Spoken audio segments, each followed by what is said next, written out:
Hey everybody, I'm going to show you what you got to remove to install an up pipe on this Subaru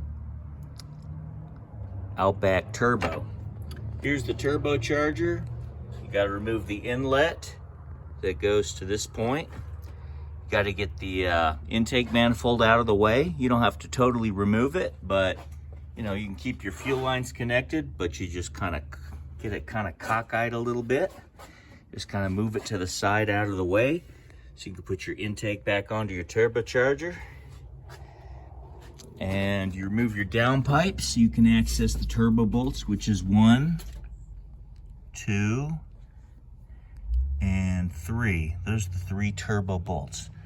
1, 2, and 3. Those are the turbo bolts. The up pipe, you have to remove the upper bolt, the lower bolt there, and another bolt up here. It's hard to see with the turbo installed, but when you remove the turbocharger, that's where the up pipe is. And then you access it from the bottom. You have to remove a heat shield and your O2 sensor to get access to it. See? Okay. There's a heat shield that's over this. You don't really have to put it on. But there is the up pipe right there. 2 bolts and nuts to take off. You have to get the O2 sensor out of the way, which goes right back there. As you can see, there's the up pipe. It joins the turbocharger. And if you look down, you might be able to see a little bit more of the up pipe. But they got it kind of hidden in the engine bay really good. The up pipe's a real pain to change.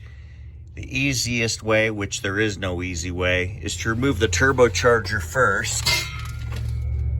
Once you get the turbocharger removed, then the up pipe, you can take it, you know, remove all the bolts there.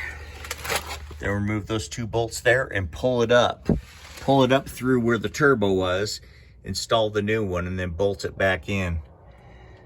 I did want to show the in process on this because it was difficult and I was struggling with it, so I figured I'd show you after the fact. I still have to put the rest of the intake manifold, get the turbo lines installed. As you can see, there's your your coil packs. When you have to deal with the coil packs and the spark plugs, you really have to do some trickery to get to them. Loosen the motor mount bolts, lift it up and get them from the top, or struggle like hell to get them from the bottom. But anyway, I got my new up pipe in there, so I've removed the one that had the catalytic converter. Then when I put the up pipe back on, I'm going to have a catalytic converter put right there, one of those universal high flows. So it'll be on the down pipe, where the factory has 2 cats on this and 1 cat that's built into the up pipe. So I replaced the up pipe with a free flow one. I'm going to put 1 cat on there instead of 3. There's no way a car needs 3 catalytic converters, especially when it only has 1 sensor right there. There's no need. There's the O2 sensor. So you put 1 catalytic converter right here and you're good. You don't need like 3 catalytic converters, which the factory has, and 3 mufflers, including a resonator. So there's so much back pressure on this factory exhaust system. Once you get it right, where your engine breathes good again with this up pipe, this down pipe, have a cat welded in, then that'll be a nice down pipe. And then the rest of the exhaust can be straight to the tip, or put a muffler on it if you want. I like a little throaty sound to hear my turbo, so I'm just running a cat and that's it. Turbo back with a cat. All right, well, telling you, this is a hard engine to work on. Gives you a lot of grief whenever you work on it. Well, I hope you enjoyed this little short video on dealing with the up pipe. I guess I'll see if I can show you some of it because it's in the chassis. Look at that.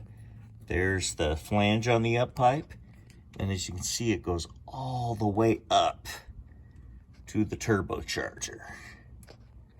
Way up there. Look at that. Yeah, it's really hard to access, really hard to see. Not a fun chore at all, by any sense of the imagination. There's the TD04 turbocharger. Get ready to put everything back together. You got this little coolant tank that hooks to some turbo lines like this and that. There's so many difficulties on this intake manifold that what I did was, the first time I removed the intake manifold, I lengthened all the vacuum hoses. So you can do this with the manifold. From the factory, you cannot get the manifold to budge after you remove the bolts because the vacuum lines are too short and they're put on by these kind of clamps. So you have to kind of blindly take those off, which is a real pain in the butt.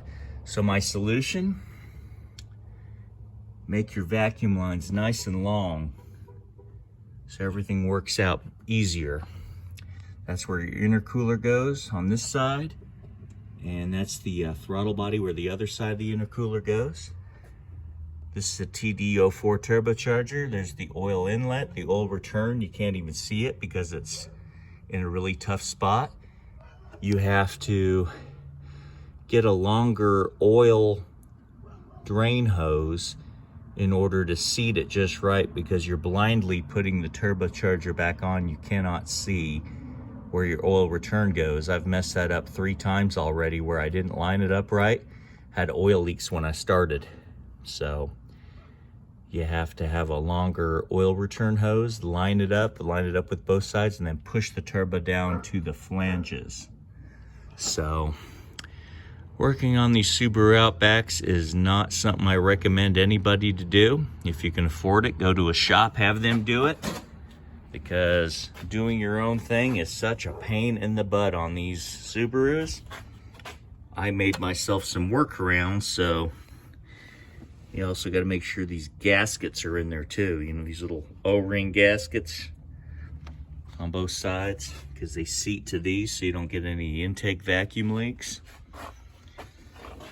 What a pain. But once you set it up to where, you know, I even safety wired these fuel hoses because sometimes they pop off even though they're supposed to have a connection. I safety wired in case they try to come off. You know, they won't. Kind of an aviation thing I learned. But what a pain in the butt this engine is. And there's the intake manifold bolts, 10 of them. Intercooler bolts, intercooler mount bolts. Yeah. Working on this thing is quite the pain. So I highly recommend you don't get a Subaru Outback, Impreza, you know, WRX, unless you just love to be challenged more than you want to be challenged. And it reminds me, I also have to replace the O2 sensor, which plugs in here, the primary O2 sensor, and goes all the way down. You have to take the passenger wheel off to get to the O2 sensor. My O2 sensor broke off because it wouldn't come off smooth. So just another great design, not, of the Subaru Outback and all those other Subaru turbo engines. They're fun when they run, but as soon as they break and you try to work on them yourselves, you'll be struggling and probably getting into more you want to get into. I recommend you pay a mechanic to do it, so they struggle, you don't. But if you want to do it yourself, I'm telling you, I just showed you a couple little ways to make it easier, because every time you take off the turbo, taking off the intake manifold is almost a must, because you cannot access an intake that goes from here to here, and it's under the intake manifold. I mean, I'm sure it can be done, but it takes so much effort, it's not worth it. So just set your intake manifold off, take it off the first time, and lengthen all your vacuum hoses, so the next time you don't have to remove it all the way, you don't have to separate the fuel lines, you just get it separated and move to the side to where you can access your intake tube. And there's where it goes to performance intake. I've removed and bypassed a lot of factory components because, quite frankly, they're garbage. So here's what I did to my Subaru to make it easier to access and work on, which it's not easy, but it's much easier than the factory components. So hope you enjoyed this video, and thank you and have a great day.